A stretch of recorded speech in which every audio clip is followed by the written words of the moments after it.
the #1 long-form writer that helps SEOs outrank competition at the click of a button using real-time research and NLP. Start ranking content today with content@scale.ai.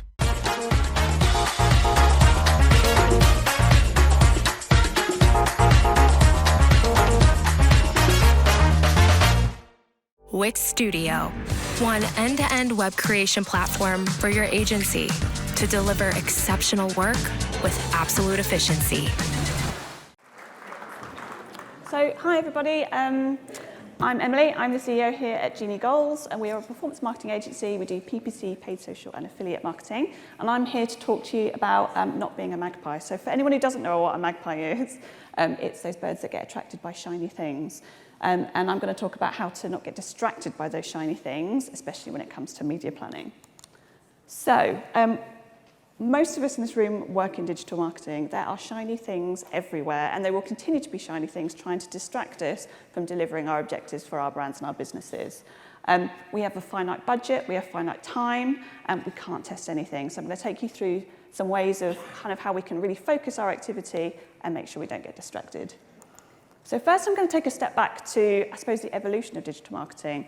Now, digital marketing isn't really any different to marketing as it's ever been. It's about finding our customers, getting the right message in front of the right customer at the right time. But the one thing that is completely different about digital marketing is the customer has the control. So we, as brands and businesses, are trying to keep up with those customers. They set the expectations, and we have to meet it. So if your website is too slow, they will just shut it down. If your email content is not relevant, they'll unsubscribe. And if they're looking for you and they can't find you, they'll find one of your competitors. So the first place to start is really understanding their customer journey. So this slide isn't going to be new for most people in the room. This is the messy middle, which is a Google slide. It really talks about those triggers in terms of that need or that want and how people work through to purchase. Now, it's an incredibly noisy world out there. We in this room probably make it even noisier by giving them more things to be able to consume. But the point through this journey is people are looking for inspiration, education, they're doing research, and it's incredibly noisy with the work that we do and all of our competitors at the same time. So the idea to be able to navigate that messy middle is to really understand our customers and understand them inside out. So what I mean from this is, there's a few questions. So, how do they use digital? People use digital in different ways. We talk about it quite generically, but actually different audiences are going to use digitally very differently. What are they trying to achieve? So my point before is consumers are using digital. We need to keep up with them. Where are they? What are they using different platforms for? We've had a lot about TikTok today. People are using it to educate, to learn new things, to do research. What is your audience using that channel for? What's the optimum customer journey? So I think as brands, and before working with an agency, I worked 10 years brand side, you can get really caught up in your own customer journey, what you want that customer to do. And actually in digital, it's incredibly important to look at it from their perspective. How are they trying to do that journey? And our role as marketeers is to make that as frictionless as possible. This fourth point is really, really important. So I think as marketeers, we go, okay, well, our customer is in that space, so we can be in that space. But actually, this is your customer space, so you need to ask yourself whether actually you have the right to be in that space, whether your customer will be receptive to your brand. One of the brands that I've been lucky to work on is a brand called Ryvita. For anyone who's not familiar with that brand, it has a history of being connected with people who are on a diet. We had lots of our audience that was on Facebook at the time. This is probably 10 years ago. Lots of people were on Facebook, so we're like, we need to be there. But actually, as soon as you like anything from the brand, you're telling everybody in your social network, basically, that you're on a diet. So actually, it wasn't the right platform for us at that time, even though our audience was in that space. And the last point is we need to reward customers to interact with us in digital. So you need to understand what they're looking for. And as a brand, are you able to give them that content? So whether that's giving them the content they're looking for, whether that's giving them the price they're looking for, ultimately, we need to think, for example, on TikTok, are we able to give them that type of content? Because if we give them something that's really corporate, they're not going to want to engage with it. So I guess probably a lot of people in the room have got a list of things that they have seen over the past couple of days and will do for the rest of the week that they're thinking, I'd really love to go and try that when I get back home. And what I'm going to talk you through now is a list of questions, really, because we can't do everything, and we've all got objectives we need to be hitting for our businesses, so we can't get distracted. So first we've talked about it, is my customer in this space? First question you should always ask yourself. Do they want to interact with my brand? As I said, we've got to be really honest about that answer. The third point is, and it seems a really obvious one to put up there, but does this channel help me with my marketing objectives? Again, it's really easy as marketeers for us to go, oh, well, our customer's there, so we should be there. But actually, if your objective is to do something completely different, you need to make sure the two knit together, because ultimately, most of us have got budgets, so we need to spend really efficiently, really effective to achieve something for our business. I'm going to come on to that in a little bit more detail. Can we reward them? So I said before, you know, our audience are there to get stuff from us, and we need to make sure that's meaningful and that's relevant. And this is a really interesting one. Can it do something better, cheaper, faster than our alternatives? So if we look at a marketing plan now versus 10 years ago, it's completely different, right? And in order to be able to keep up with that change, we have to make sure that we keep on testing those new things to understand if what we're working on and communicating with our audience is going to be old news. If you answer yes to all these questions, then absolutely go ahead and test it, but test it. So I'm just going to go back to the point about marketing objectives. So we work with a lot of e-commerce brands. We ask this question a lot. It's really important to articulate actually what your marketing objectives are, and this isn't always what your ROI is or what your financial objective is. So to give you an example, brand A, when asked kind of what their objective is, they were like, okay, it's revenue. We need to be delivering as much revenue as we can. Our paid marketing objective is it's got to be delivered on an ROI of 3. So you can say, okay, well, the strategy must be you've got to be effective and you've got to be efficient, get as much revenue as possible. So the activity could be based on more of the kind of lower part of the funnel, focusing on conversion, trying to get those customers over the line and that revenue through the door. If we ask the same brand, okay, we've got your financial objective, but what's your marketing challenge? What's the challenges you're trying to overcome, and what are the opportunities you're trying to realize? This time they answer, actually, our brand awareness is really good, but our consideration is very low. So lots of people know about us, but we're not on their consideration set, and therefore we need to grow our customer base. Now that is a very different challenge, and actually the strategy this time is new customer acquisition, because actually if we just focus on getting that ROI target, we're just going to get the same people through the door again and again. From an activity perspective, you'll see a lot of the stuff we had on the previous slide, but then actually we'll have a lot of the upper funnel activity, like Meta, TikTok, digital PR, which if we focus just on the financial objective, we might have missed on our plan. So if we think about our plan as a whole, there'll be lots of people in here who are looking at certain channels, but there will be others which are looking at a whole marketing plan. It's really important, if you've got lots of channels, that you are clear on what the role is of each of those channels or platforms in your overall marketing mix.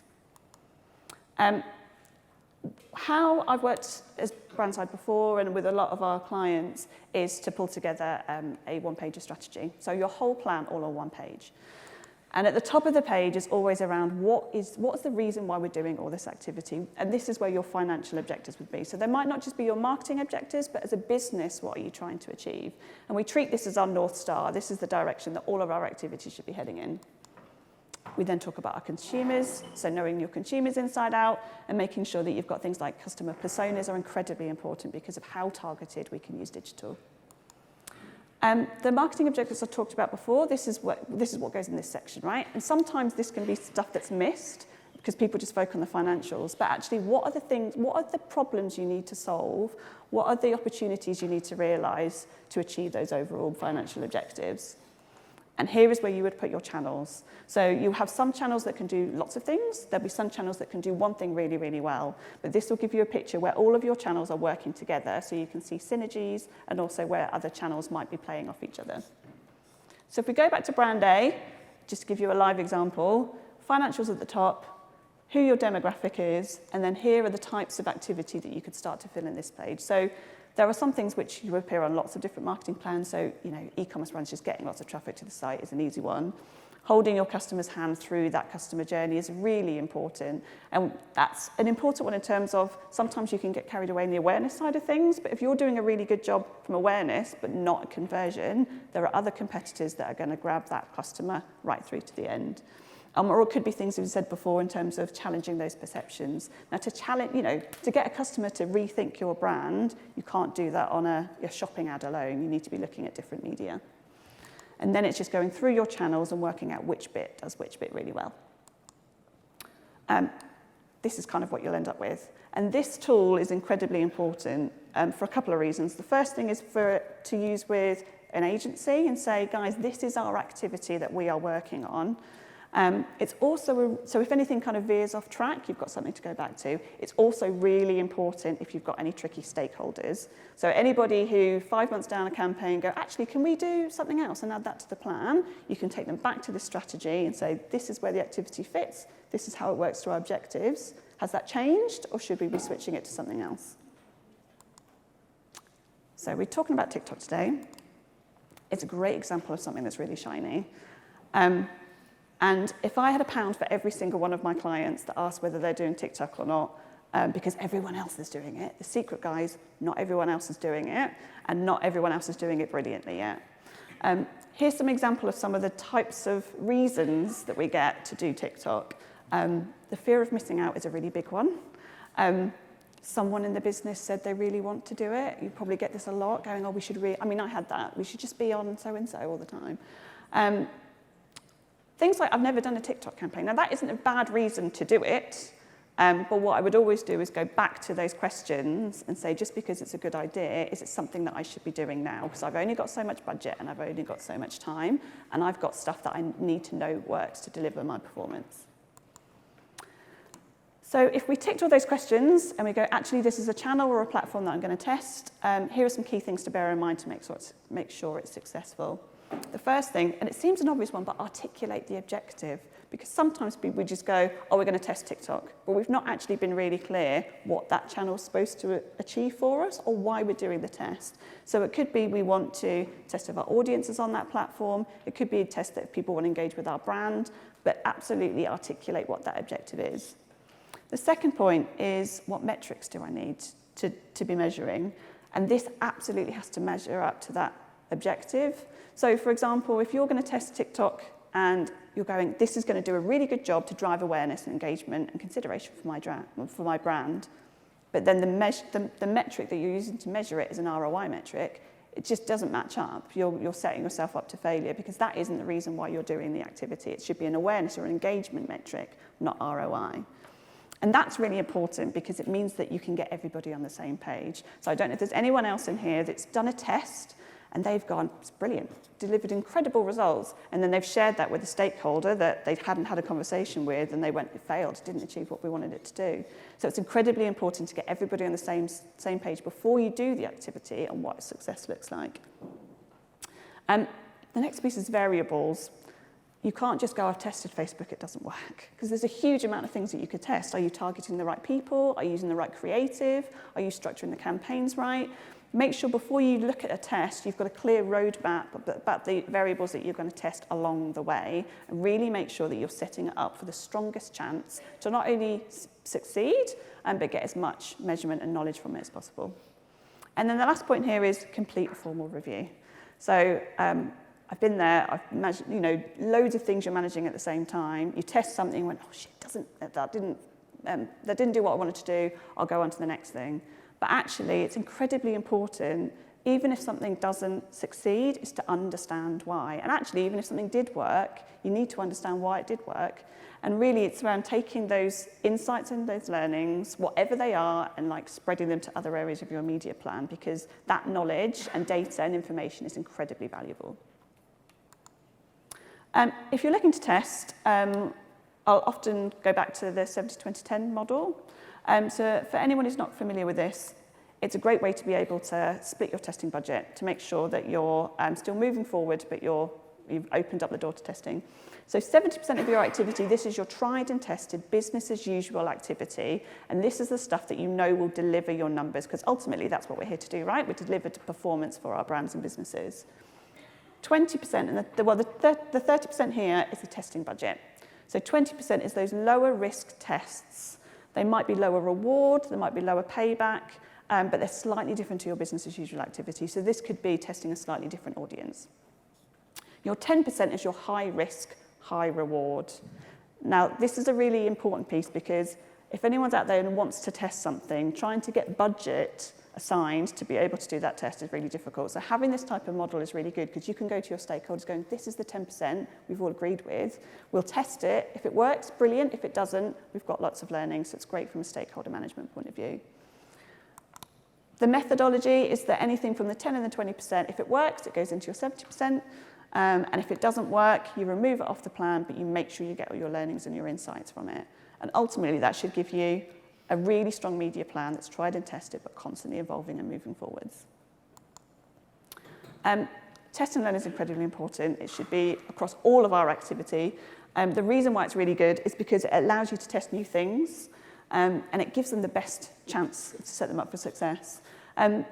But it also, as we go back to that kind of previous slide with the kind of plan on a page, it means you don't lose sight of your overall business objectives. Don't get distracted. Make sure that it's doing what you need it to do.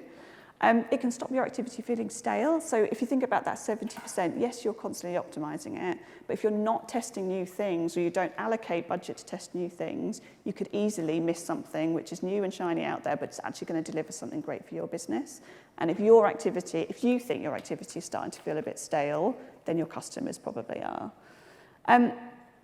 Fueling insights, so I said, even if you mess it up and it doesn't work and it's cost you money, get that insight and reapply it to other areas of the marketing plan. That's the beauty of digital, right? It's got so much data. Just because something didn't work on a specific channel doesn't mean you can't take that learnings and apply them to other areas of your digital plan.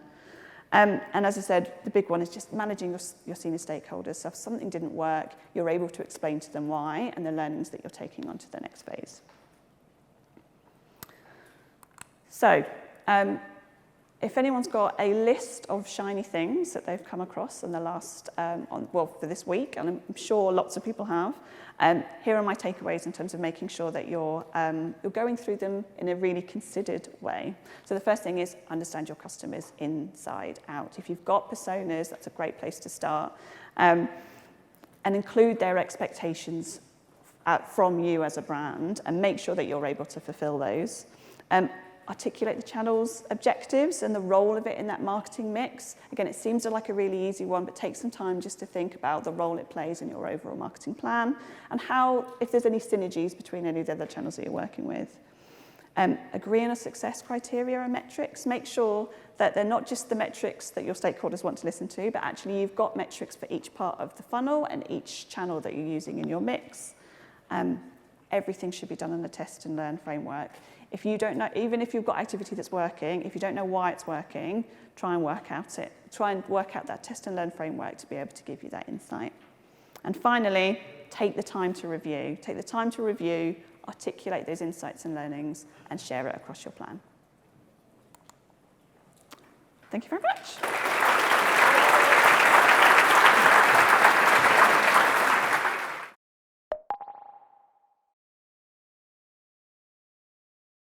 Monthly reporting making you want to shove sharp things up your nose? Try Dragon Metrics, the all-in-one SEO software with mind-blowing reporting tools.